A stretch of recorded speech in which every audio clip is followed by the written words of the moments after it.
beyond it, to an exiled monkey king named Sugriva. "Make that friendship," he said. "It will carry you across the world."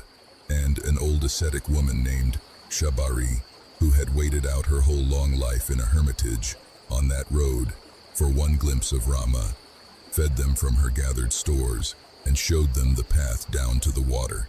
The forest behind them went very quiet, the way a house goes quiet when the story leaves it. It is quiet now. Evening has settled on the Godavari. The empty cottage keeps its own counsel, and the fireflies have the clearing to themselves. If sleep is taking you, let it take you. Nothing that matters can be missed.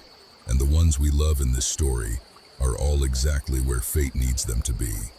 The lake is ahead, and morning, and a friend. We are standing beside a lake called Pampa at dawn, and it is doing the story's healing for it. Water, the color of pale gold, lotus beds opening, mist lifting off the surface in slow scarves. Beyond the lake rises a mountain, and on that mountain, an exiled king was watching two armed strangers come along the shore, and being afraid of them. Sugriva, king of the Vanaras, the great monkey people of the south, had been driven from his throne by his own brother, and lived on the mountain with a handful of loyal followers. So he sent the wisest of them down to investigate a son of the wind god, who put on the shape of a slender wandering scholar for the errand. This is how Hanuman enters the poem, and I want you to notice how quietly, not leaping an ocean, not lifting a mountain, walking up to two tired strangers on a lakeshore with his palms joined, asking who they were, in Sanskrit so beautiful that Rama turned to Lakshmana before answering and said, "Listen to how he speaks." A person who has studied all the grammars and turned them into courtesy. Rama told him everything, and something in Hanuman settled, the way a compass needle settles. He put off the disguise, took both brothers up on his own shoulders, and carried them up the mountain to his king. On the mountaintop, beside a fire as witness, Rama and Sugriva walked a slow circle and became allies, and then, in the way of new friends, traded griefs, and found they held the same one. A stolen wife, a lost home, a brother turned enemy. Vali, the mightiest of all Vanaras, had once chased an enemy into a deep cave and not come out for a year. Sugriva, hearing the sounds of battle end and grief begin, sealed the cave over what he believed had killed his brother, and went home to be crowned in sorrow. But Vali lived, and Vali came home to find his brother on his throne, and would hear no explanation. He took Sugriva's wife and kingdom, and hounded him to the edges of the earth. When the brothers fought at last before the gates of Kishkindha, an arrow came from the tree line, and Vali fell with his hands still full of thunder. He lived long enough to ask Rama hard questions. King to king, the poem records them, and lets them be hard, and to hear the answers, and weigh them, and to do a dying thing more kingly than anything in his life. He called for Sugriva, and gave him his golden chain and his blessing. He called for his young son, Angada, and laid the boy's hand in his uncle's. "Enmity," he said, "ends here. It does not go down into the ground with me." And he let the world go. Even this death, like every death tonight, arrives as fate long prepared and leaves reconciliation behind it. You are safe to drift through any of it. Then the sky itself called an intermission. The monsoon came, and in that world, when the monsoon comes, everything stops. Sugriva went home to be king again, and Rama and Lakshmana took shelter in a wide, dry cave on the mountain to wait out the rains. From the cave mouth, the whole valley below is a single gray-green breath, curtains of rain drifting across the forest like slow silk, ridgelines appearing and dissolving, waterfalls born overnight on every cliff. Rama sat at the mouth of that cave through whole afternoons, watching the rain the way you watch rain, because it asks nothing and answers nothing and falls anyway. He missed Sita in the rain more than he had missed her anywhere. The poem lets him say so, softly, and lets the rain keep falling on all of it, patient as a promise. Autumn came the way it always comes, gradually, and then one clear morning all at once. Time to move.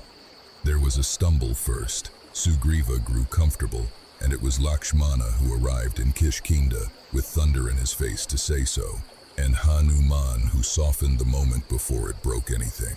Sugriva, ashamed and forgiven in the same hour, made it right on a royal scale.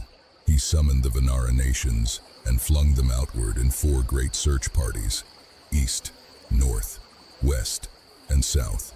And to the south, because the omens all leaned south, went the best of them: Angada, the young prince, Jambavan, the ancient king of bears, and Hanuman. As that party left, Rama did a quiet, telling thing. He called Hanuman back, alone among all the thousands, and gave him his signet ring, so that Sita, whenever you find her, will know you come from me. He had known this monkey exactly 1 season. The poem does not explain the trust, and does not need to. Some recognitions happen once and hold forever. The southern party searched until the world ran out. Months, mountains, a bewitched cavern under the hills that ate whole weeks, and at the end of everything, a shore, the last sand of India, with an ocean beyond it, going on and on until it became sky. Somewhere across that water was Lanka. The searchers sat down on the beach in a long row and looked at the horizon, and despair moved down the line like a slow wave.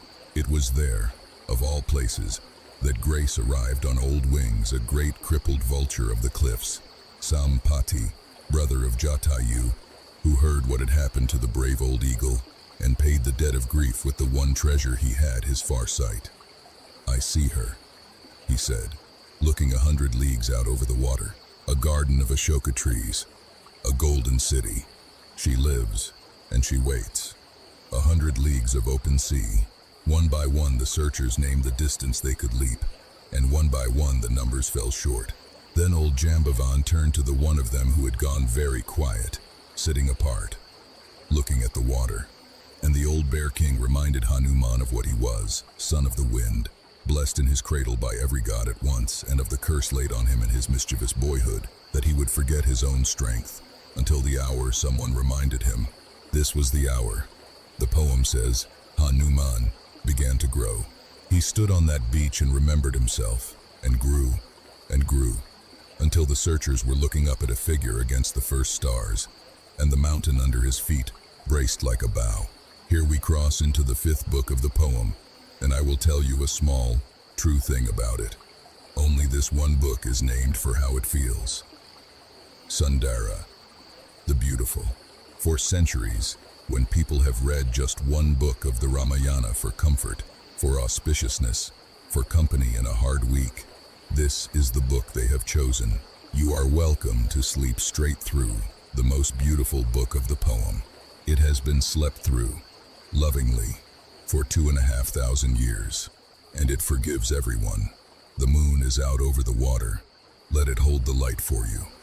We are over the ocean now, at night, and the moon is laying a long silver road across the water, and along that road, high up among the first stars, a single small figure is traveling, Hanuman, son of the wind, mid-leap between India and Lanka, 100 leagues of open sea beneath him. The ocean asked a submerged golden mountain called Mainaka to rise from the seabed and offer the leaping messenger a place to rest. And the mountain rose, streaming, gleaming, a guest house of gold in the middle of nothing. Hanuman, mid-flight, declined with equal courtesy, touched the summit once with his hand, the way you touch a kind offer you cannot accept, and went on. Rest is sweet, he said, but the errand is sweeter. Even the obstacles in this book are gentle. That is why it is called what it is called. He came down on the far shore at dusk like a settling bird, and waited for the dark. And when night came, he made himself small as a cat, the poem says, and went over the wall into Lanka. And Lanka by night stopped him where he stood, a city of gold on a green mountain, towers holding up the stars, streets scented with sandalwood, music drifting thin from high windows, the whole island glowing softly like an ember